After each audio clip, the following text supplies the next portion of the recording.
Salut les filles! Aujourd'hui, je vous parle avec ma casquette de président de Tactical Squadron.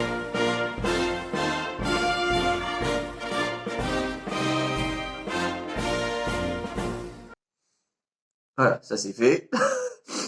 Donc je fais une nouvelle version de présentation de l'OP Rebel Moon Zombieland parce que on lance un petit pari fou au sein de l'association et une première, vu qu'on n'a pas réussi à la faire cet été, on essaie de la lancer pour une partie hivernale avant Noël. Plus précisément le 14 décembre. Alors, comme c'est l'hiver, qu'il fait froid, etc., l'arrivée au terrain est à partir de 10h. On se laisse 1 heure pour se préparer, faire le chronique, le briefing, etc. et commencer les hostilités. Comme on est en hiver, j'ai réussi à décoter un samedi sur notre terrain d'Argentance Bayball. Donc on va pouvoir faire le format initial.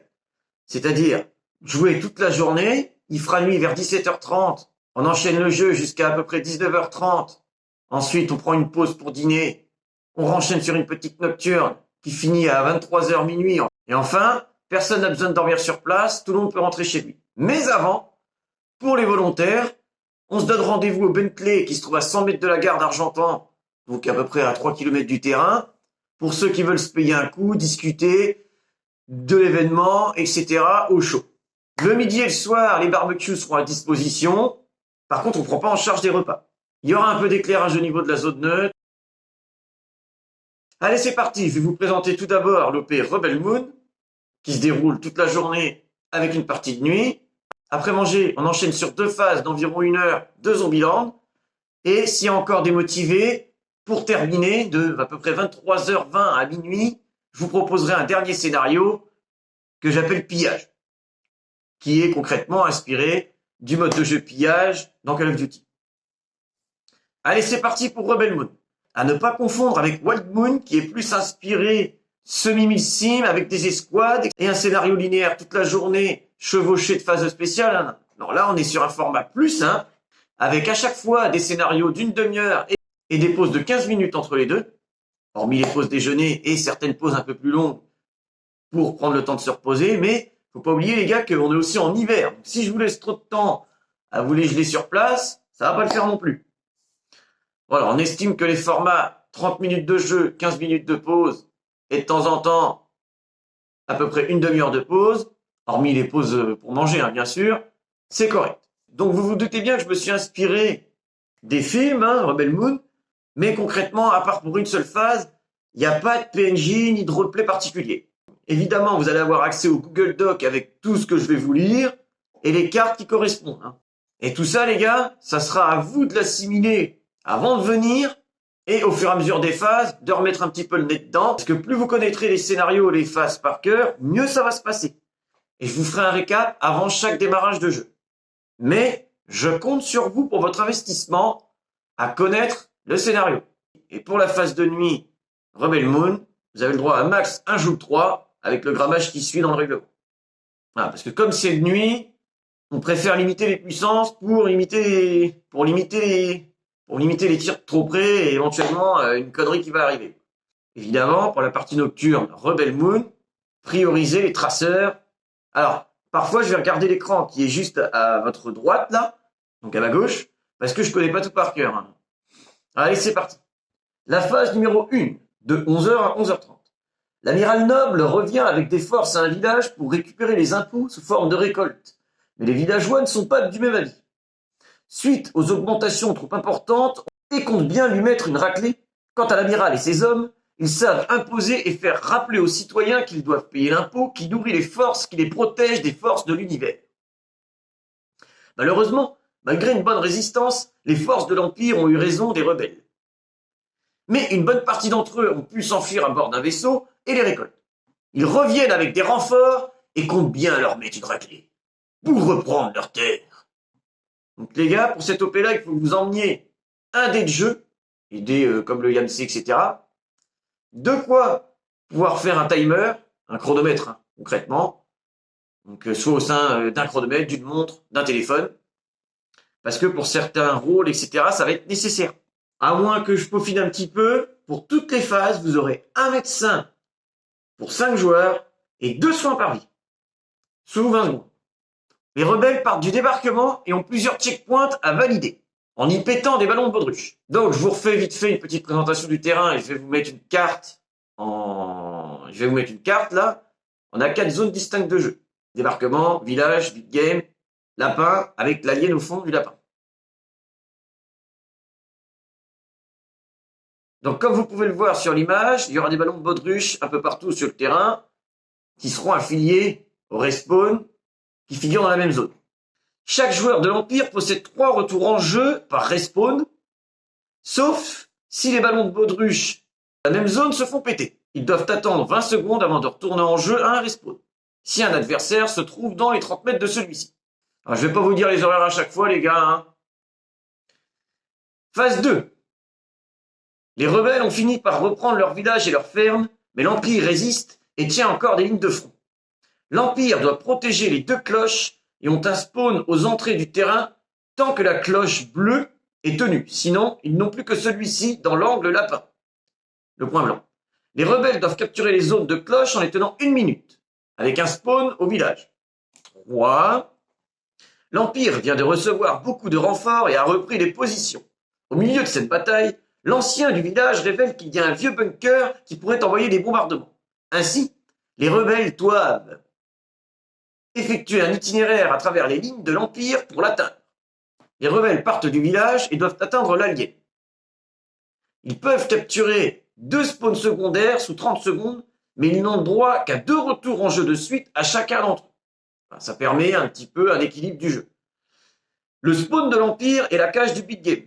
Attention les gars, l'Empire peut désactiver les spawns secondaires, pareil sous 30 secondes. Phase numéro 4. Les rebelles ont atteint le bunker et sortent l'artillerie. Ils ont 3 tirs de mortier, avec le fameux nerf vortex, qu'ils doivent tirer sur certaines cibles. 3 tirs sur une cible la valide. Une fois le big game et le débarquement nettoyés, les rebelles gagnent un spawn à l'entrée du terrain et l'Empire, lui, recule au fond du village. Un mortier rattrapé par un adversaire, donc un joueur de l'Empire en jeu avant qu'il ne touche le sol, est caduque. Ça, c'est le petit côté un petit peu jeu, on se fend la gueule. Pareil les gars, entre parenthèses, pour les futurs joueurs de l'Empire, si jamais il y a des mortiers qui traînent, vous les renvoyez aux copains d'en face des rebelles, pour les joueurs hors jeu du moins, les ramènent au spawn, pour ensuite les réutiliser dans leur objectif.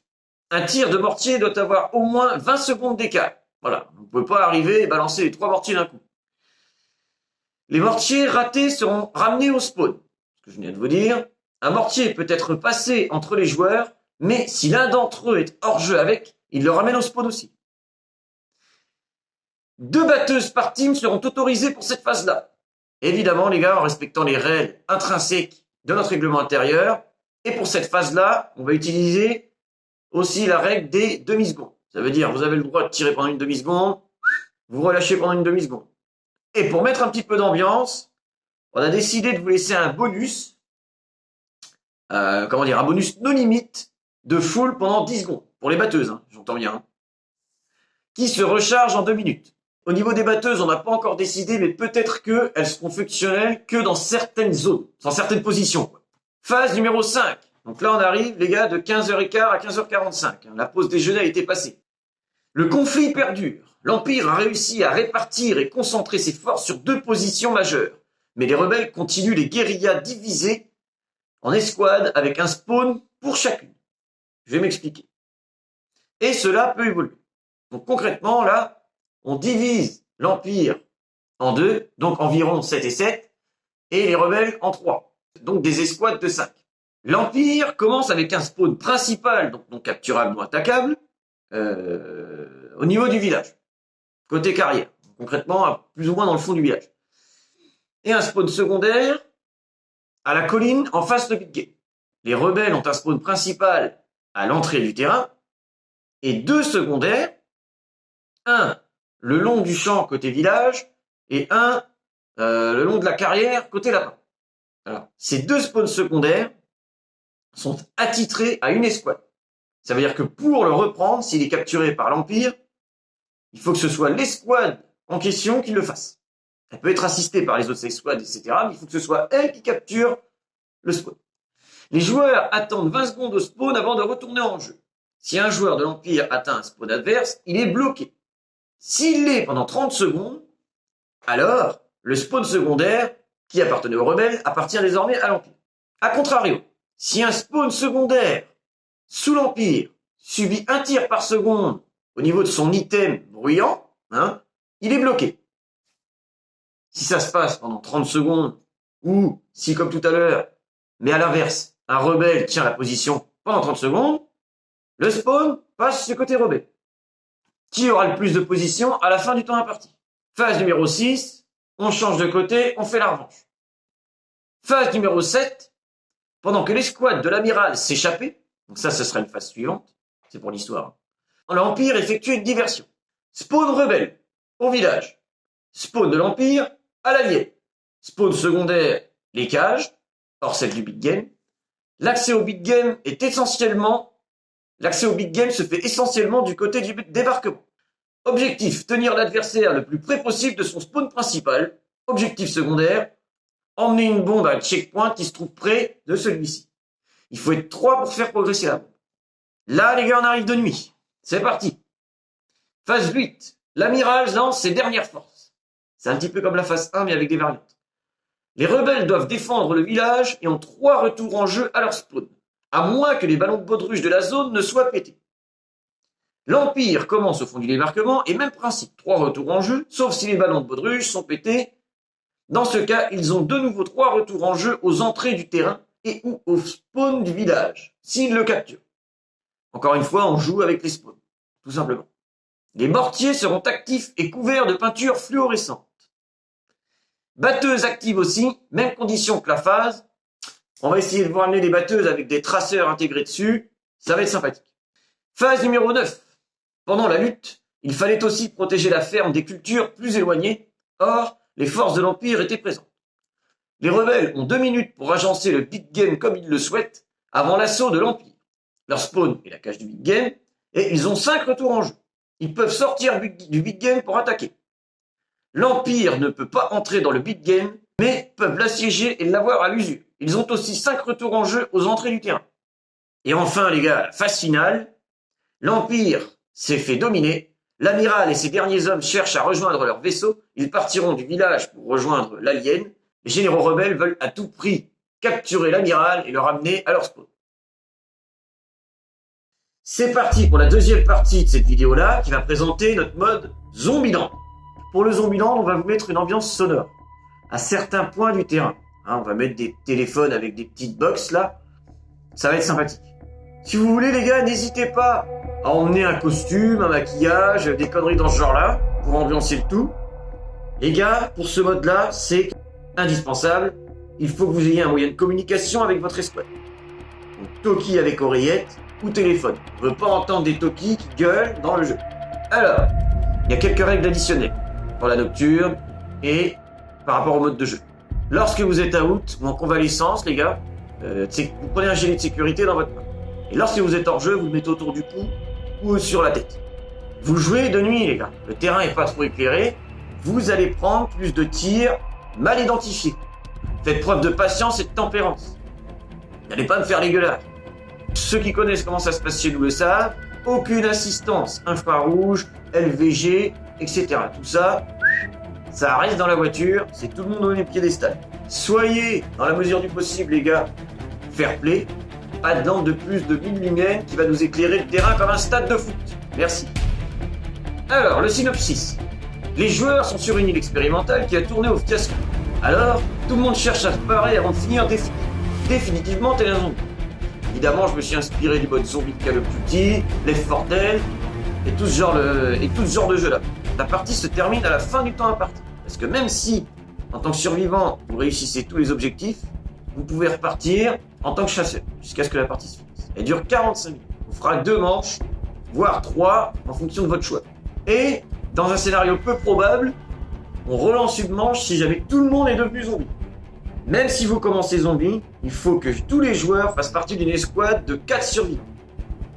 Parce que vous allez pouvoir passer de zombie à survivant et vice versa. Et vous allez voir que jouer zombie a de l'intérêt. Bref, j'y reviens juste après. Donc, Un tirage au sort détermine les joueurs qui commencent en tant que zombies ou survivants. Et on s'arrange pour ne pas casser les escouades de copains. En tant que survivant, vous incarnez une escouade de 4 joueurs. En tant que zombie, les joueurs incarnent une seule faction. Vous allez voir, il y a des subtilités. Ainsi, une fois qu'un zombie devient ou redevient un survivant, il doit en priorité rejoindre son escouade. Des antidotes peuvent se fabriquer en cumulant 3 confirmations d'un zombie, précision d'une confirmation, en le touchant d'une main pendant 5 secondes, pendant que le zombie est en convalescence. Les antidotes permettent de soigner un zombie qui est initialement dans votre escouade, pour le retransformer en survivant, ou alors un survivant de votre escouade en mutation. Mutation, ça veut dire qu'il a un timer, et dans tant de temps, il va se transformer en zombie, à cause d'une malédiction, une connerie, vous allez voir plus loin. Allez, c'est parti pour les règles des zombies. Un zombie peut toujours écouter le canal de son escouade pour rester à proximité de celle-ci, mais il ne peut pas communiquer avec. Un zombie n'attaque pas sa propre escouade de survivants, mais il ne coopère pas avec non plus. Les zombies coopèrent ensemble, notamment ceux de la même escouade. Voilà, ça favorise en fin de compte le regroupement et la reformation des escouades de survivants. Un zombie peut se cacher, courir, peut tirer avec ses répliques, mais au jugé, donc non épaulé, à peu près toutes les 2 secondes. Là, vous pouvez quand même tirer. Dans un certain cas, les gars, que ce soit survivant ou zombie, réplique d'assaut, c'est 10 mètres, réplique de poing, c'est 5 mètres. En dessous, on se fight la boue. Concrètement, c'est le premier qui touche de la main, du pied ou du bout de la réplique l'autre, qui le rend out. Un zombie touché par une bille reste 15 secondes sur place avant de repartir en jeu. Un zombie a 2 modes de jeu, les gars. Celui avec une réplique qui tire, et celui où il ne l'utilise pas. Il peut l'avoir sur lui, hein, avec sa sangle, etc., mais il ne l'utilise pas. Il n'a pas en main. Et dans le second rôle, c'est ce que je vous disais, il peut toucher les survivants de la main, du pied ou du bout de sa réplique. Un zombie en jeu, touché de la main, du pied ou du bout d'une réplique par un survivant, ou en convalescence, ou confirmé en convalescence, recompte 25 secondes sur. Voilà. C'est-à-dire que concrètement, je suis zombie, je me fais toucher par une bille, je commence à compter les 15 secondes, et là je me fais confirmer, je redémarre mon timer, et je recompte 25 secondes pour partir en jeu. Lors d'un retour en jeu, le zombie a une invincibilité de maximum, c'est selon votre choix, 10 pas. Et par contre, les gars, pendant que vous faites ça, vous ne pouvez pas tirer, vous gardez le poing levé, mais vous faites des petits grognements pour signaler ce statut-là. Alors en gros, ça permet d'équilibrer le jeu où vous êtes zombie, le mec il peut pas attendre à côté de vous pour vous remettre out direct derrière. Non, ça marche pas comme ça. À partir du moment, les gars, où vous baissez votre poing, vous êtes considéré par contre non invincible. Lorsqu'il touche un survivant, il a 2 choix. Soit il repart en tant que survivant sur place, ou il choisit un respawn pour cela. Si jamais vous avez chopé, ce qu'on va voir juste après, des artefacts qui représentent des zombies spéciaux, une fois que vous redevenez un survivant, vous prenez les artefacts en question et vous les laissez visibles sur place. Alors, les zombies spéciaux. Chaque zombie spécial est représenté par un artefact, une veste ou une réplique, ou les deux. Ils peuvent se trouver sur le terrain quand le rôle est vacant. Les zombies spéciaux ne peuvent ni courir, et ils repartent en jeu après 30 secondes de convalescence. Premièrement, il y a le soigneur. Il peut soigner les zombies en les touchant 2 secondes, touchant de la main. Le masto, il est intouchable avec une bille et possède une grosse hache. Celui-là, pour le niquer, vous le touchez de la main, du pied ou du bout de la réplique. Le boubou porte un bouclier. Le fléau, si le fléau touche un survivant et le confirme pendant 5 secondes, le survivant repart d'un respawn et a 3 minutes pour prendre un antidote. Sinon, il se transformera en zombie. C'est ce que je vous disais tout à l'heure. Maintenant, on passe aux règles des survivants, les gars. Il peut se faire soigner par n'importe quel joueur de son escouade. Il a le droit à 3 soins sur lui. Passer par un respawn ou un checkpoint recharge, on va voir après, recharge ses soins. C'est-à-dire qu'il repart avec 3 soins sur lui.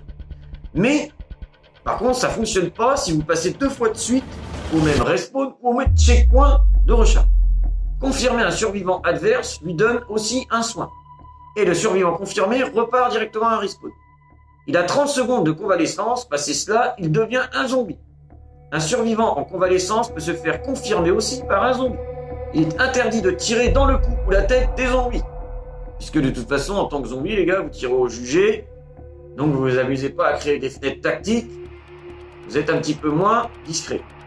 L'équipement des survivants. Chaque survivant commence sans réplique ni équipement à un spawn de départ, en escouade. Ceux-ci seront placés quelque part à retrouver dans votre zone de départ. Ça met une petite ambiance en début de jeu, vous commencez à poil, c'est marrant.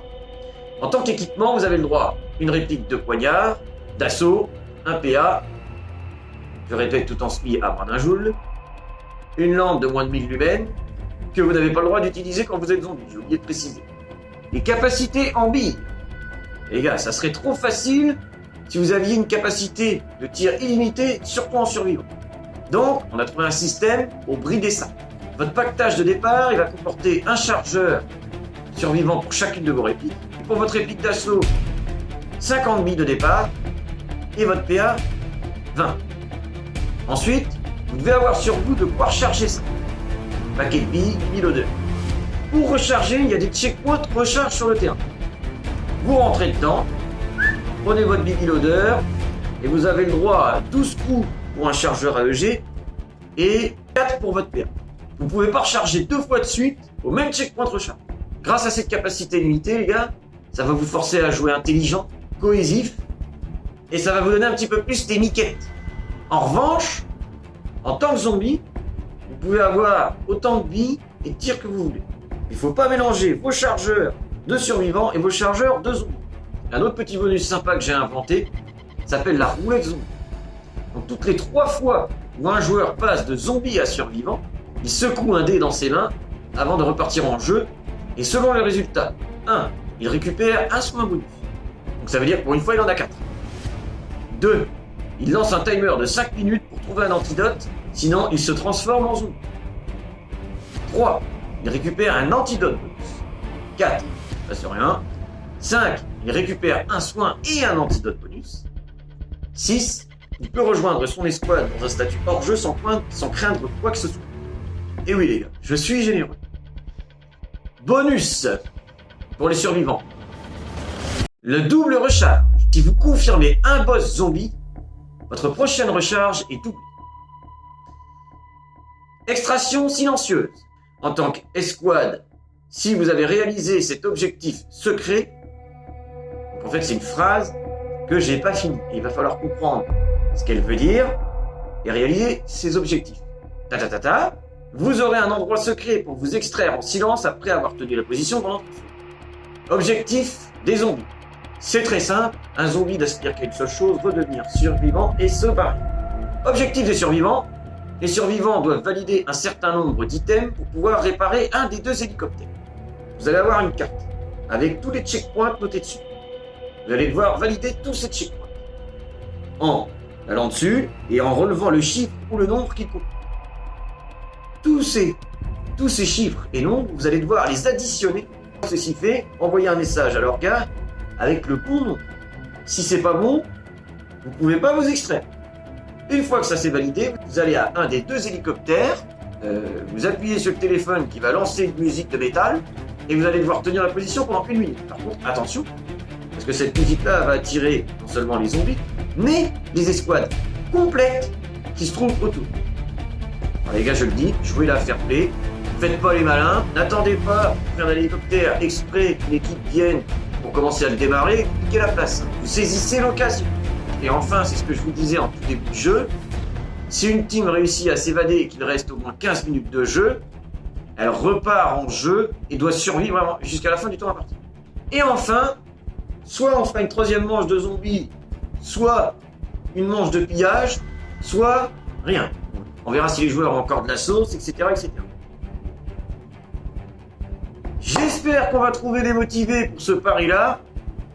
Et sur ce, et encore une fois, bon jeu les gars et à plus!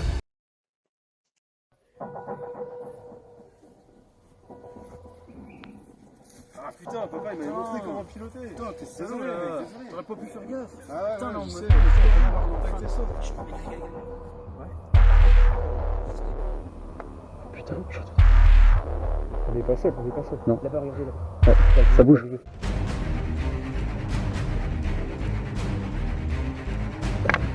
Putain. Oh la vache. Putain. Faut qu'on surveille les gars. Que ça vienne pas. Ok, la mienne est chargée.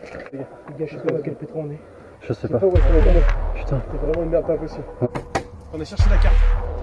Je sais qu'il y avait une... Ah putain. Ok, pour moi, on casse vite. C'est quoi, deux. Allume, on descend.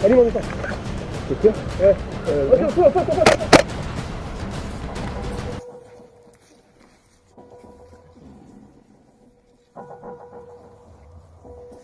J'aime pas ça du tout.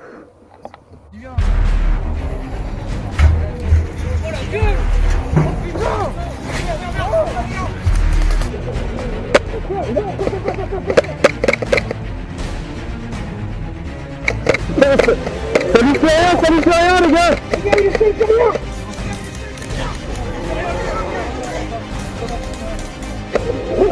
Repris. Ah.